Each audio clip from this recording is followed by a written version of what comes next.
But so I'll pick Maryland. Alrighty, we'll go sideways across the bracket to the Midwest.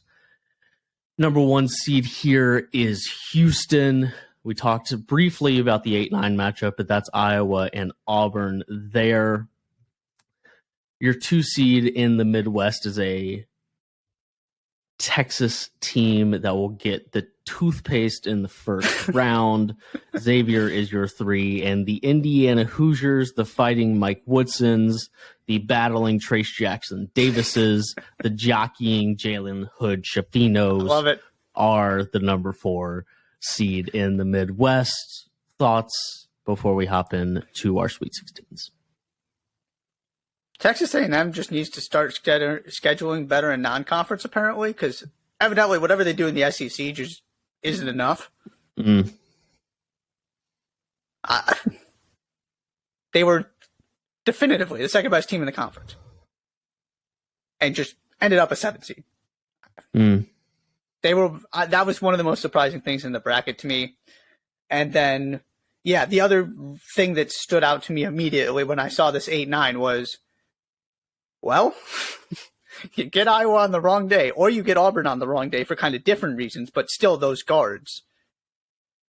You could be in real trouble if you're Houston, especially if, right, we don't know exactly what the situation with Marcus Sasser is.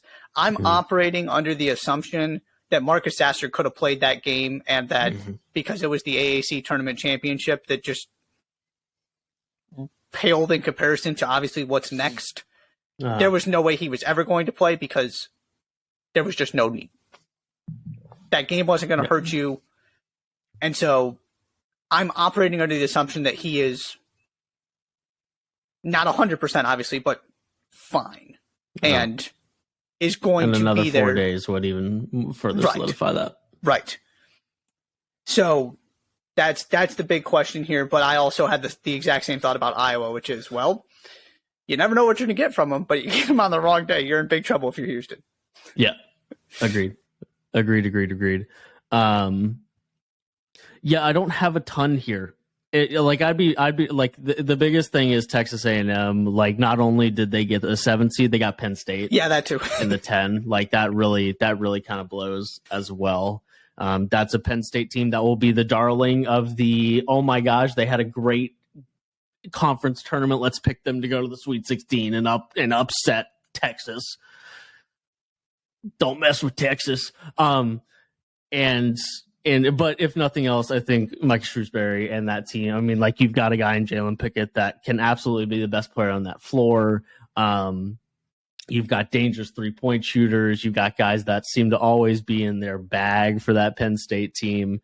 And that run to the Big Ten final will make them they're sitting there in the 10 seed batting their eyelashes at everybody.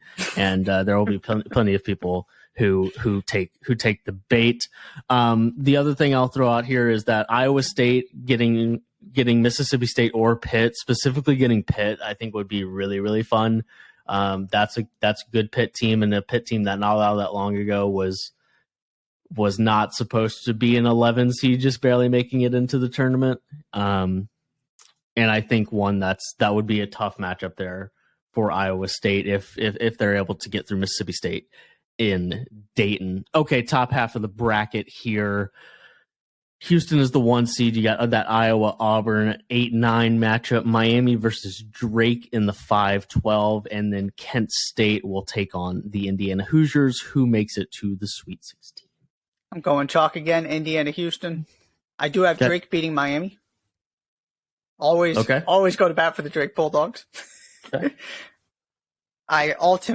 Houston's going to have enough. They're going to frustrate Iowa. And Indiana, I'm just not scared of anybody in that vicinity. Indiana is better than all of them for the questions we have about the Hoosiers. I see some potential roadblocks, but I don't see any that I think are going to be too problematic. That's the way I'll put it for those two teams. So I've got the 1 and 4 seats going through. Yeah. Me too.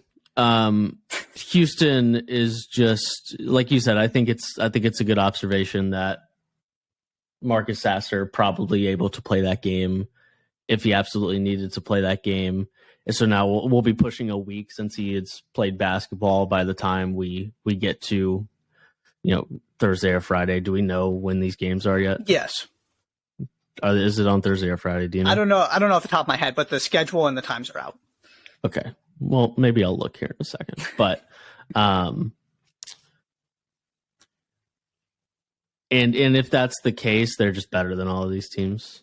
And Indiana should beat all of those other teams. I think there's part of me that's like, Joshua, you idiot. There's only one Big 10 team here that has, like, why are you picking the Big 10 team? Don't pick the Big 10 team. But Trayce Jackson-Davis gives Indiana such a high floor, and specifically, and is a guy that I think Indiana, and watch, they'll lose now, but I think Indiana is relatively upset proof in the first round. I just don't think, like, Zach Edey is high on that list, Virginia's high on that list, and I don't think Kent State really understands how good Trayce Jackson-Davis is. Sure. Like, they'll learn pretty quick, but he'll it feels like he'll stumble his way to 22-9. Like, it's impressive. I mean, we watched him do it in the second half against, who was that we were watching them play? Maryland? Was it Maryland we were watching them play? Right, because Penn State beat Indiana. Am I remembering that correctly? Yes. Yes. And he, not a great, like, not an elite first half, and then he was just all over the place in the second half, and really, really, really spectacular player. And I just kind of think Indiana is the type of team that Miami doesn't want to play. They're they're tough. Yep. Jalen Hood-Schifino, I think that's the type of backcourt Jalen Hood-Schifino can have a good game against. Nigel Pack and Isaiah Wong, not exactly known for their defensive prowess, and they're tough-nosed in the interior. So I'll go with Indiana in that potential 5-4 matchup there to get chalk heading into the Sweet 16. Houston versus Indiana, who gets it? Houston. This is where Go Cougars. Indiana's ceiling just not quite high enough to deal with everything that Houston team's going to throw at them. Okay, bottom half of the bracket. I've got Houston as well. Bottom half of the bracket. Yeah, because I'm not picking Indiana to go to the Elite Eight. I don't feel great about picking them to go to the Sweet 16. In the bottom half of the bracket, Iowa State takes on the winner of Mississippi State and Pitt and Dayton. Xavier gets Kennesaw State, Texas A&M, Penn State. We've talked about in Texas. Them Pearly Whites are going to look so good after they beat the brakes off of Colgate in the first round. Who gets to the Sweet 16 in the bottom half of the Midwest? The Big 12 teams. The Big 12 teams? The Big 12 teams. There is nobody that scares me if I'm Texas. I would love to see that matchup with Penn State. Big fan of that game. Don't like Penn State chances of winning it, but big fan of that game. And here's my theory. This is one of those things that's probably just going to be wrong, but I can logically talk myself into it. That Xavier team just sometimes has stinkers for one of the best offensive teams in the country, right? It's never that their offense is bad. Their offense is either good, really good, or atrocious. Iowa State's the kind of team that can give Xavier an atrocious offensive game. At which point, Xavier's defense is bad enough that Iowa State can score the points they need to win. That's how I'm justifying that one. And then Iowa State's going to play Texas again, and I don't like the upsets in the conference, third, fourth meeting of the season kind of thing. Texas is the better team. Give me the Longhorns. This is the first place that I go off the beaten path. Okay. With my picks. I'm out on Iowa State's ability to score enough points. I'm just out. They're going to lose to Pitt in the first round. Okay. Of this tournament. And then Pitt is going to go on to beat Xavier because Xavier's going to have that stinker in the second round. And then Pitt is going to go all the way to the Sweet 16 where they will run into a superior in every way Texas team, and Texas will go to the Elite Eight. So we have the same path. We just have a difference of opinion on who wins the first round game. Yes. Yeah. I don't know, like we just kind of went from, and maybe we were never really there. I mean, we were there until like January 10th, and then pretty consistently Iowa State didn't score enough points to beat the other team. mostly because the other team scored more points, but also because Iowa State made it easier for the other team to score more points than them because they didn't do a great job scoring enough points. I don't put a ton of stock into them beating Baylor twice in a 5-day span just because and Pitt's defense isn't spectacular, but somewhere I got to go different. I'm very anti this, but I have a either Iowa State's going to win this game. Maybe I should just pick Xavier. Maybe I should stop thinking so hard, but it's so boring to go chalk all the time.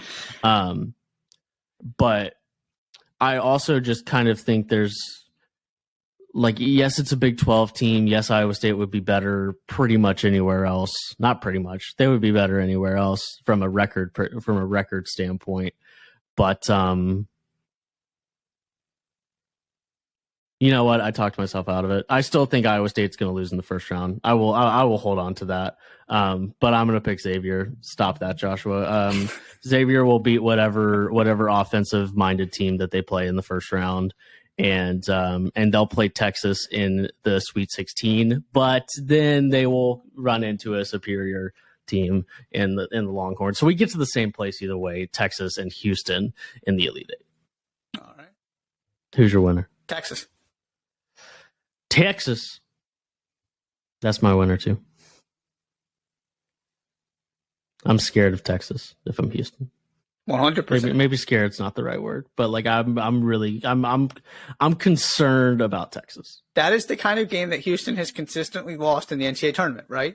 This is the other reason I'm more than happy to just kind of throw Houston into the Elite Eight. They don't lose games they're not supposed to. Generally. But then they go up against the teams that have the ability to play with them player for player. Mm-hmm. And that is where they have not lost every time, but have struggled.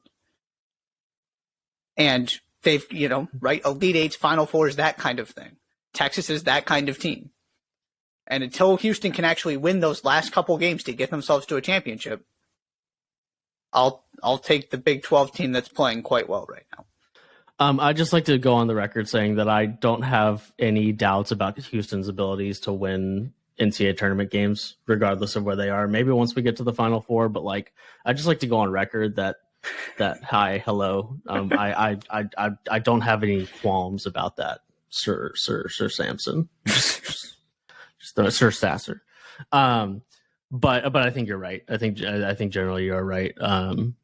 That at some point Houston runs into a team that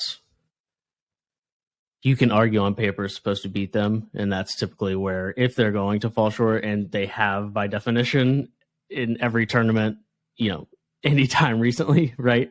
And under Kelvin Sampson, that's when they fall short, is when they come into a team that, falling short is of course a relative term, right, against the number 2 seed and a Texas team that there will be plenty of people would argue is just better than Houston.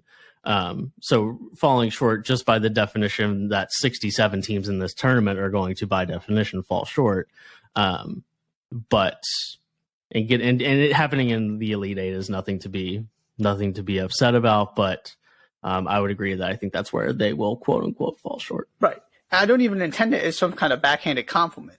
They do such a good job winning the games they're supposed to and they're so good. The question is, can they win a national championship? Right. Mm-hmm. Most teams were not having this conversation about, so you don't have to have a discussion about whether an Elite Eight, a Final Four is a disappointment, because it's not. But that's the level Houston has gotten to. And so that's it's the highest compliment that we're having a different conversation. And that's all I'm thinking about when I'm thinking about Houston. I would like to just point out, just for fun, that Houston and Memphis are deadlocked in their point differential this year across their 3 games. I just like to point that out. Shouts to the Memphis Tigers, and we'll get to them in a bracket here in just a moment. But so we've both got Texas. So just to recap, so far out of the East, Josh has Alabama in the Final Four. I have Creighton, and we both have Texas coming out of the Midwest.